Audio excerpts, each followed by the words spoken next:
Hello students, today we shall continue the chapter pair of linear equations in two variables of class 10th mathematics. This is part 8. In this video lesson, we shall do some more questions using substitution method. That is, pair of linear equations we will be given and we will use substitution method to solve the pair of linear equations. इसके लिए हम जो question लेते हैं, पहला question हम ले लेते हैं.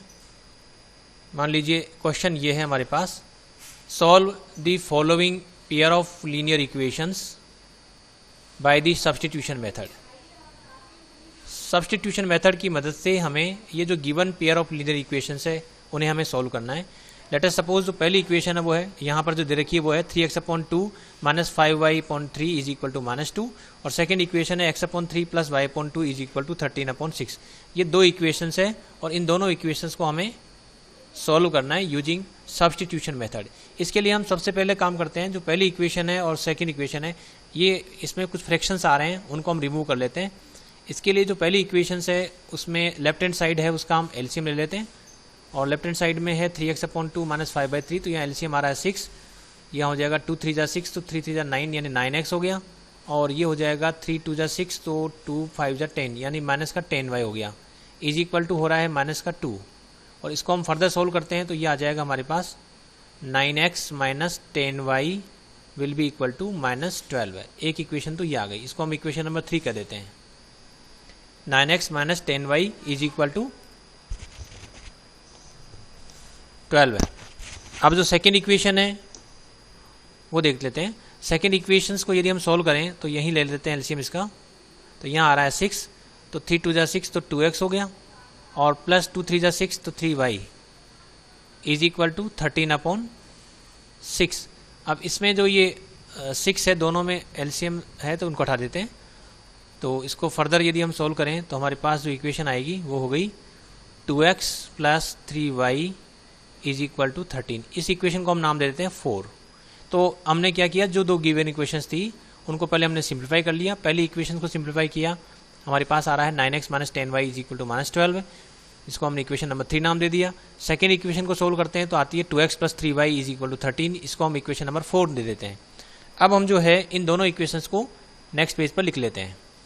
तो जो दो इक्वेशंस थी हमारे पास जो आ गई वो है, एक तो हो गई 9x - 10y is equal to -12 जो कि इक्वेशन नंबर 3 है, और एक जो इक्वेशन आई वो है 2x + 3y is equal to 13. ये दूसरी इक्वेशन है जो इसको हमने इक्वेशन नंबर 4 नाम दिया है. चेक कर लेते हैं. 9x - 10y is equal to -12, 9x - 10y is equal to -12 है. और दूसरी जो फोर्थ इक्वेशन है 2x + 3y is equal to 13, यहाँ भी 2x + 3y is equal to 13. तो यहाँ तक हम कर चुके हैं. अब हम इनमें से किसी एक इक्वेशन को लेंगे पहले और उसमें उसको x या y के लिए सोल्व कर लेंगे, यानी x की value in terms of y या y की value in terms of x sum find out कर लेंगे. जैसे कि हम जो इक्वेशन नंबर 4 है उसको ले लेते हैं. तो इक्वेशन नंबर जो 4 है उसको हम x के लिए सोल्व कर लेते हैं. तो 2x is equal to 13 - 3y और यहाँ से जो है x की वैल्यू आ गई 13 - 3y डिवाइडेड बाई 2. इस तरह से हमने ये वैल्यू फाइंड आउट कर ली है. अब जो x की वैल्यू है यहाँ इन टर्म्स ऑफ y आ चुकी है. तो यदि मैं इस x की वैल्यू को दूसरी जो इक्वेशन नंबर 3 है उसमें सब्स्टिट्यूट कर देता हूँ. इक्वेशन नंबर 3 जो थी वो थी 9x - 10y is equal to -12 है. इसमें हम क्या करेंगे कि जहाँ भी x लिखा हुआ है ये x, इसकी जगह हम ये सब्स्टिट्यूट कर देते हैं कि -13 - 3y/2 ये हम in place of x put कर देते हैं. तो ये जो सब्स्टिट्यूशन है जिसमें हम x को रिप्लेस कर रहे हैं, यहाँ जो x है इसको अब रिप्लेस कर रहे हैं 13 - 3y/2 से.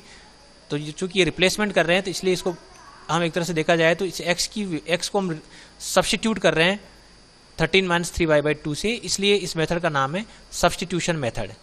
तो हम ये 9 टाइम्स और जो x है इस x की जगह ये वैल्यू पुट कर देते हैं 13 - 3y डिवाइडेड बाई 2 और यहाँ -10y है इज इक्वल टू -12 है. यहाँ तक का स्टेप हमारे पास आ जाता है और ये जो अब हम इसको आगे सोल्व कर लेते हैं. तो इसको सोल्व करने के लिए हम पहले इसको मल्टीप्लाई कर लेते हैं। तो ये हो गया 117, 13 इंटू 9 117, फिर 9 3 जा 27 y divided by 2 minus 10y is equal to minus 12 है। इसको 10y/1, इसको भी 12/1 लिख लेते हैं। अब इस स्टेप को मैं यहाँ फिर से लिख लेता हूँ। तो ये आ रहा है 117 minus 27y divided by 2 minus 10y divided by 1 is equal to minus 12 है। अब हम लेफ्ट हैंड साइड को सोल्व कर लेते हैं। ये आ रहा है एलसीएम 2 आ गया, तो ये लिख दिया है यहाँ पर 117 माइनस ये हो जाएगा 27y और माइनस ये 1 टाइम्स 1 से डिवाइड किया तो 2 इंटू 10y हो जाएगा माइनस के 20y।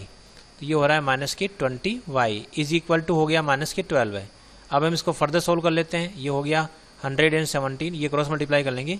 117 माइनस ये हो रहा है माइनस के 27 y माइनस के 20y और इधर जो है 2 इंटू माइनस 12 यानी माइनस के 24 हो गया है। अब हम इसको जो हमारे पास y की टर्म्स है उनको तो हम रख देते हैं लेफ्ट में रहने देते हैं और जो कांस्टेंट टर्म है उनको हम राइट साइड में ले लेते हैं। अब इसको जो फर्दर सोल्व करते हैं तो ये हो जाएगा माइनस 27 माइनस 20y, तो ये हो गया माइनस का 47y इज इक्वल टू यहाँ इसको सोल्व करने पर 117 और 24 दोनों के जो साइन है वो एक जैसे हैं तो ऐड हो जाएंगे।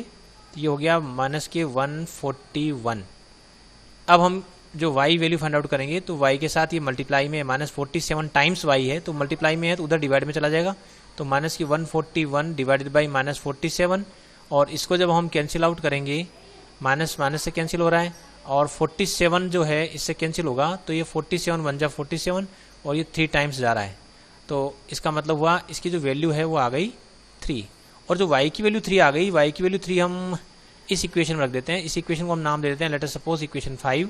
तो इस इक्वेशन जो 5 है इसमें हम इस y की वैल्यू सब्स्टिट्यूट कर देते हैं। जो यहाँ 13 माइनस 3y डिवाइडेड बाई 2 है इसमें हम यहाँ 13 माइनस 3 टाइम्स ऑफ 3 कर देते हैं अपॉन 2 और यहाँ से हम x की वैल्यू निकाल लेते हैं। ये आ जाएगी 13 माइनस 9 बाई 2, ये हो गया 4/2 यानी कि 2 हो गया। तो x की वैल्यू तो आ गई हमारे पास, x की वैल्यू तो आ गई +2 और y की वैल्यू आ गई 3। तो y इज इक्वल टू 3 और x इज इक्वल टू 2। तो ये सॉल्यूशन हो गया है। इस सॉल्यूशन को चाहें तो हम अलग से लिख लेते हैं यहाँ पर कि x इज इक्वल टू 2 और y is equal to 3 is the solution of given pair of linear equations. जो हमें जो इक्वेशंस दे रखी थी उसका सॉल्यूशंस ये आ गया है। तो इस तरह से सब्स्टिट्यूशन मेथड जो है हम अप्लाई कर सकते हैं। इसमें हमने क्या किया, यदि इक्वेशंस पहले कॉम्प्लिकेटेड फॉर्म में थी तो हमने पहले उसको, ये जो कॉम्प्लिकेटेड फॉर्म में थी फ्रैक्शन में थी, हमने उसको थोड़ा एलसीएम लेकर सिंप्लीफाई कर लिया और जो फ्रैक्शन है वो रिमूव हो गया। अब हमारे पास ये सिंपल इक्वेशंस बन गई और अब इसमें हमने x की वैल्यू निकाली इन टर्म्स ऑफ y या y की value in terms of x भी फाइंड आउट कर सकते हैं। फिर वो जो वैल्यू आती है उसको हम दूसरी इक्वेशन में सब्स्टिट्यूट कर देते हैं। जैसे यहाँ x की वैल्यू निकाल ली, वो x की वैल्यू हम जो पहली इक्वेशन में जहाँ x लिखा हुआ वहाँ उसको सब्स्टिट्यूट कर दिया। सब्स्टिट्यूट करने के बाद ये जो इक्वेशन बन रही है, this equation is only having one variable, so this is a linear equation in one variable, जो हम आसानी से सोल्व करके y की वैल्यू फाइंड आउट कर लेंगे। फिर y की वैल्यू जो आ रही है उसको हम किसी भी इक्वेशंस में रख सकते हैं, इक्वेशन 1 2 3 4 5 किसी में रख सकते हैं, लेकिन इक्वेशन 5 पहले से सोल्व हो रखी है इन टर्म्स ऑफ y, तो हम यहाँ y की वैल्यू 3 इसमें सब्स्टिट्यूट कर देते हैं और x की वैल्यू फाइंड आउट कर लेते हैं। तो ये तरीका रहेगा सब्स्टिट्यूशन मेथड से प्रॉब्लम को सोल्व करने का। एक और क्वेश्चन लेते हैं। ये क्वेश्चन है, इसको मैं लिख लेता हूँ कि हमें जो क्वेश्चन दे रखा है वो क्या है। क्वेश्चन जो है वो दे रखा है कि a fraction becomes 9/11 if 2 is added to both the numerator and the denominator, and if 3 is added to both the numerator and denominator it becomes 5/6. Find the fraction. Fraction हमें फाइंड आउट करनी है।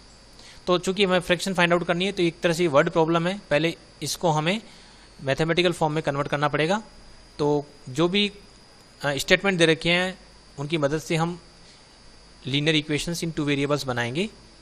जैसे इसमें हम देख रहे हैं कि a fraction becomes 9/11 if 2 is added to both numerator and denominator, और अगर 3 ऐड कर देते हैं न्यूमरेटर और डिनोमिनेटर में तो वो फ्रैक्शन 5/6 बन जाती है। उस फ्रैक्शन को हमें फाइंड आउट करना है। तो इसमें हम इसको जो सॉल्यूशन शुरू करें तो सॉल्यूशन में हम सबसे पहला काम करेंगे लेट दी फ्रैक्शन, क्योंकि फ्रैक्शन हमें फाइंड आउट करना है, तो फ्रैक्शन को अज्यूम कर लेते हैं। और फ्रैक्शन में न्यूमरेटर भी होता है और डिनोमिनेटर भी होता है। तो let the fraction be x upon y, जहां पर x तो हो गया न्यूमरेटर और ये हो गया डिनोमिनेटर। तो एनी फ्रैक्शन, तो let its numerator be x and its denominator be y। तो उस फ्रैक्शन को हमने अज्यूम कर लिया है x अपॉन वाई। अब हम शुरू करेंगे कि जब यदि न्यूमरेटर और डिनोमिनेटर दोनों में हम 2 को ऐड कर देते हैं तो वो फ्रैक्शन 9 अपॉन 11 बन जाती है। और यदि हम न्यूमरेटर और डिनोमिनेटर में 3 ऐड कर देते हैं तो वो फ्रैक्शन जो 5/6 बन जाती है। तो इस कंडीशंस को हम काम में लेंगे। तो चलिए शुरू करते हैं।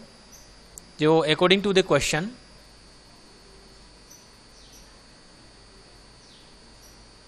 according to the question, if 2 is added to both numerator and denominator, यानी कि इसको में हो गया कि हमने 2 ऐड कर दिया है न्यूमरेटर में भी और 2 ऐड कर देते हैं डिनोमिनेटर में भी।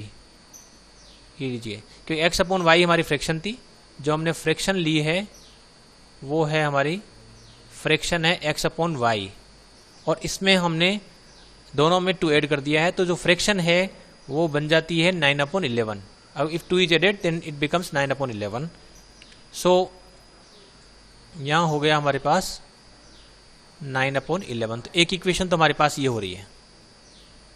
अब इस इक्वेशन को हम सोल्व कर लेते हैं पहले, तो क्रॉस मल्टीप्लाई कर लेते हैं। तो ये हो जाएगा 11 टाइम्स x प्लस 2 और is equal to 9 times y plus 2। इसको फर्दर सोल्व कर लेते हैं। ये हो गया 11x और plus 22, 11x plus 22 is equal to 9y plus 18। और इसको यदि मैं फर्दर सोल्व कर लेता हूँ तो ये आ रहा है 11x और माइनस 9y, और ये कांस्टेंट टर्म राइट साइड में ले लेते हैं, तो 18 माइनस 22 बिकम्स -4। तो ये इक्वेशन आ गई। इस इक्वेशन को हम नाम देते हैं इक्वेशन नंबर 2। ये तो हुआ पहला। और जो दूसरा है वो है जो कंडीशन है उसके अकॉर्डिंग टू दी क्वेश्चन। एक तो कंडीशन हमारे पास ये आ रही है, दूसरी उसमें क्वेश्चन में था कि if 3 is added then it becomes 5/6, यानी कि इसमें हम 3 ऐड कर देते हैं, यानी x upon 3 upon y upon 3, तो ये बन जाती है 5/6। 5/6 बन जाती है अगर 3 ऐड कर देते हैं न्यूमरेटर और डिनोमिनेटर दोनों में। तो x plus 3 upon y plus 3 is equal to 5/6।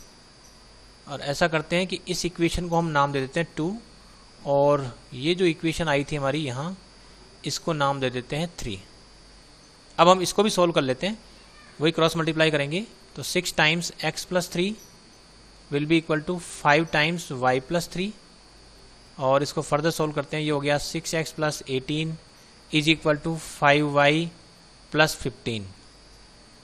ये हो जाएगा 6x, क्योंकि जितने भी वेरिएबल्स हैं उनको लेफ्ट में ले लेते हैं। 15 माइनस 18 हो जाएगा, तो 15 minus 18 will be equal to -3। तो ये फोर्थ इक्वेशन आ गई है। तो इस तरह से हमने ये 2 इक्वेशंस ऑब्टेन कर लिए। एक तो 11x minus 9y is equal to -4, दूसरी आ रही है 6x minus 5y is equal to -3। अब इसे हम सब्सटीट्यूशन मेथड की मदद से सोल्व करेंगे।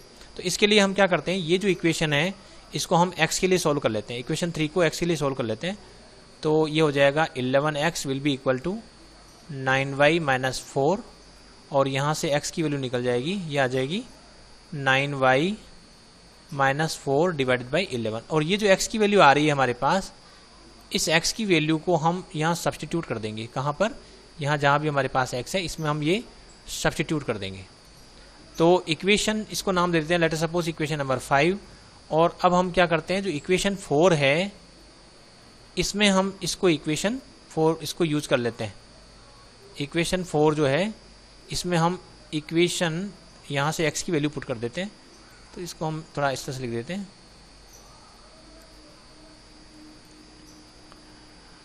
On putting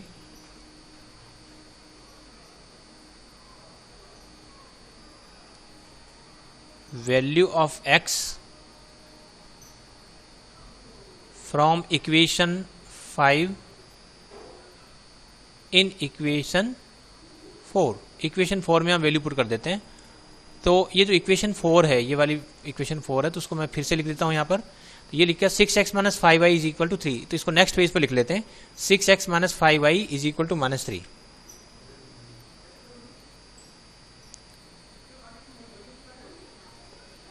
(6x minus 5y is equal to -3। और जो हमें x की वैल्यू मिली है ये है 9y माइनस 4 अपॉन 11।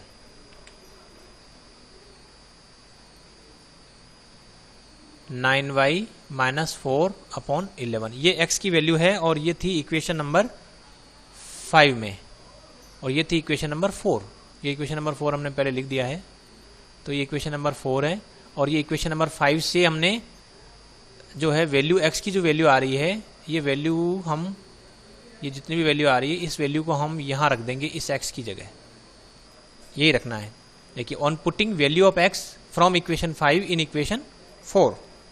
तो ये जो 5 है इससे हम इस इक्वेशन 4 में जो x है उसकी जगह ये वैल्यू पुट कर देंगे।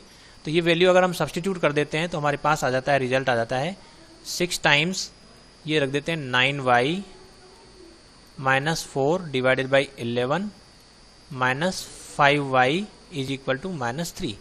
अब हम इसको फर्दर सोल्व कर लेते हैं। ये देखिए 6 से इसको मल्टीप्लाई कर लेते हैं, 6 9 जा 54y, क्योंकि 6 इससे कैंसिल नहीं हो रहा 11 से, तो 6 9 जा 54y माइनस के 24 डिवाइडेड बाई 11, और यहाँ हो रहा है -5y upon 1 is equal to -3। अब हम इधर एलसीएम ले लेते हैं, ये हो रहा है 11, तो यहाँ बन गया 54y माइनस 24 माइनस यहाँ 1 से इसको डिवाइड किया 11 को, तो 11 को इससे मल्टीप्लाई किया तो माइनस के 55, तो ये हो गया माइनस के 55y इज इक्वल टू -3। अब ये क्रॉस मल्टीप्लाई कर देंगे तो यहाँ हो जाएगा माइनस के 33, तो इधर तो हो गया माइनस के 33, और इधर देखिए तो ये हो रहा है 54y। यहाँ हम देखें ये जो दो टर्म है, एक तो 54y और एक ये माइनस की 55y, तो इन दोनों टर्म्स को हम एक जगह इकट्ठा कर सकते हैं। ये हो जाएगा -y और ये हो रहा है माइनस के 24। अब हम जो है इस -24 को राइट साइड में ले लेते हैं, तो राइट साइड में लेने पर हो गया ये प्लस का 24 और ये माइनस के 33 पहले से है, तो ये हो रहा है -y is equal to minus का 9। और इसको हम, इसमें जो माइनस माइनस है दोनों तरफ हम कैंसिल आउट कर सकते हैं, यानी ये माइनस इससे कैंसिल आउट हो गया, और ये कैंसिल आउट होने के बाद हम इसको लिखेंगे y की वैल्यू आ गई 9, और y हमारा क्या था, ये डिनोमिनेटर था। देखिए y जो था ना, इस क्वेश्चन में हमने अज्यूम किया था let the fraction be x upon y, तो y यहाँ पर डिनोमिनेटर था, तो डिनोमिनेटर हमने फाइंड आउट कर लिया है। और अब हम चलते हैं न्यूमिनेटर फाइंड आउट करने के लिए। तो ये जो इक्वेशन 5 है इसमें हम वैल्यू पुट कर देते हैं। ये जो वैल्यू हमने ऑब्टेन करी है इस वैल्यू को हम इक्वेशन 5 में रख देते हैं। Putting value of y is equal to 9 in equation 5। तो इक्वेशन 5 हमारे पास है x is equal to 9y minus 4 upon 11, और इसमें जहाँ पर y है वहाँ हम रख देते हैं 9, तो ये रख दिया 9 minus 4 divided by 11, this is 11, तो यहाँ हो गया 11, तो 9 9 जा 81 माइनस 4 डिवाइडेड बाई 11, और ये हो जाएगा 77 डिवाइडेड बाई 11 यानी 7। ये हो गया न्यूमरेटर, और ये जो आ रहा था ये था डिनोमिनेटर। तो जो फ्रैक्शन है वो थी x अपॉन वाई, फ्रैक्शन थी x अपॉन वाई, और जिसमें x की वैल्यू आ गई 7 और y की वैल्यू आ गई 9। तो इस तरह से हमने जो है सॉल्यूशन ऑब्टेन कर लिया है। जो भी फ्रैक्शन थी वो हमने फाइंड आउट कर ली है, और वो फ्रैक्शन हो गई, fraction is equal to 7 upon 9, तो ये आंसर हो गया।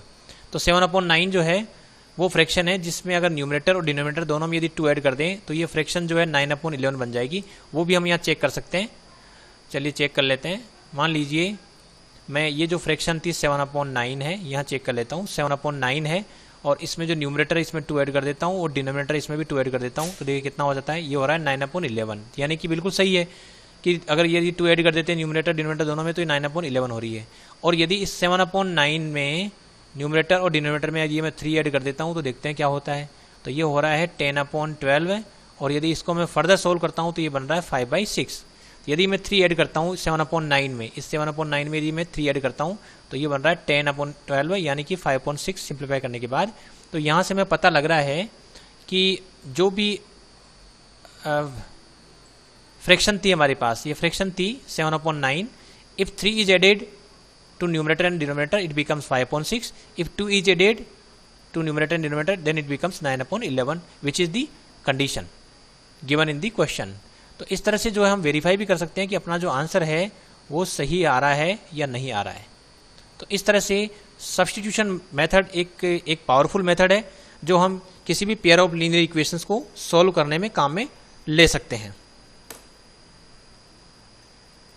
Thanks for watching this video.